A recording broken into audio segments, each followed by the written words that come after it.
Joseph says, often you are hove to, but you often perform this with just the jib. He went to sailing school and learned to heave to using both sails, and it appears you much prefer to use the rudder and the jib. Or is the Vega just a great boat? Yes, it is. It's a great boat. Heaving to.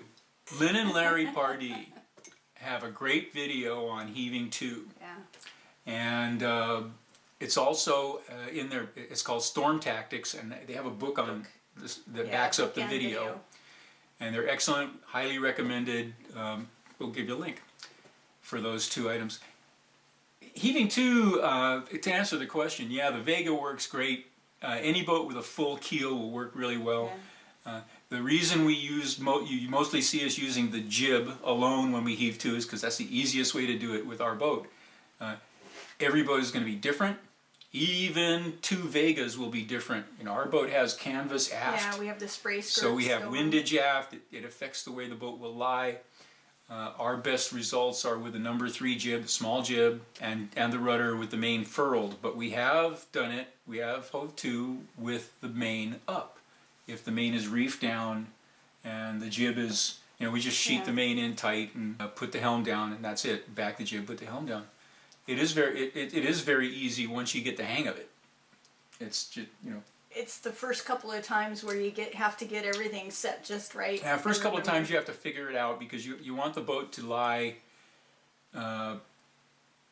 exactly sideways, beam onto the wind, not moving forward or back. Sometimes you'll hear that when you heave to, you should be fore-reaching a little. I don't think so. It's hard to stop that forward motion. But Lynn and Larry both, they said that you should stop all forward motion, stationary in the water, and that's the way we try to do it. And that way the boat slips sideways and just works. It's like magic. Yeah. It's night and day difference when the weather's really crap and everything's just seems like it's kind of out of control. Yeah. So we recorded it. We recorded one that we did on the way from San Francisco to Hawaii. We were dodging squalls north of the Big Island coming in. And we were just kind of goofing around, really. Well, yeah, it was. You know, there was these rain squalls all around us. You know, so they have a lot of wind and a lot of rain, and they gone. So just to demonstrate it, we set it up so we could do it. The name of the video is Heave Ho, and there's probably going to be a link down there. I wouldn't be a bit surprised. But it's something you should go out and practice if you have room. By all means. You'll need a good bit of wind, and you can practice heaving to in 15 knots or so, but if you want to experiment with heaving to as a storm tactic, you should try it in 25, 30 knots. Yeah. And give yourself plenty of room. Give yourself plenty of room. Don't try it in the turning basin of the marina. Give yourself plenty of room, get out away from land and where people can't see you. It's something you have to practice. Yeah. Practice, set the boat up, heave to, and you back the jib, put the helm down, see what kind of adjustments you have to make to keep the boat from moving forward. And full keel boats do that better than more modern day like race boats. That's what I've heard. That have the smaller keels. Heaving to is a tactic that sailors have used for centuries. You want to take a break, you want to stop and fish, you want to get some sleep, whatever. You just want to stop the boat, heave to. Yeah. You want to ride out a storm, heave to. It's a time-honored tradition, but modern boats are designed for different things. They're designed to go fast and and to save on materials. Or they have fin keels. I don't really know. I haven't ever tried it with a fin keel boat. Love to hear from somebody who has. Love to hear from somebody who has. Yeah. There you go. There you go.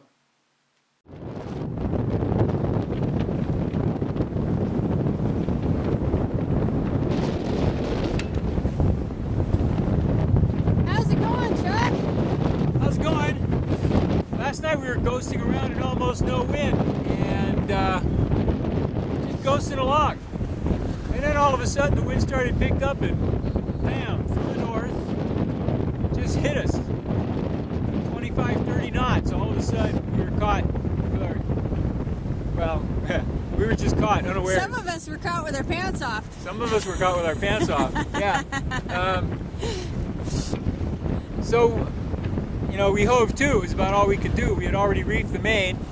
But it got pretty exciting there for a short time.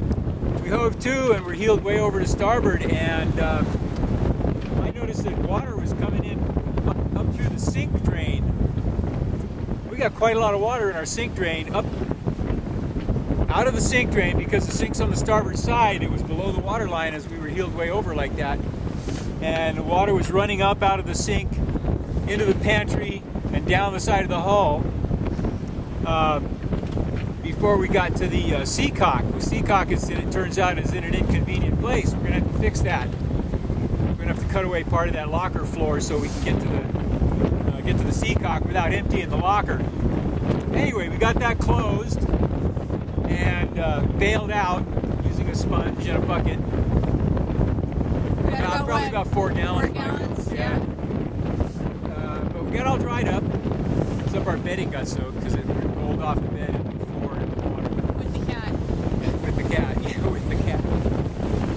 So right now we're hove to with just the jib, which is working out quite well. So we're getting ready to get underway. Whoa, careful. We're getting ready to get underway. We got about 20 knots of wind. We should be able to sail in this. We need to be able to sail in this because we're going to have this weather for a few days. So that's what we're going to do. We're going to get underway here in a minute. Sailing! Sailing! Sailing!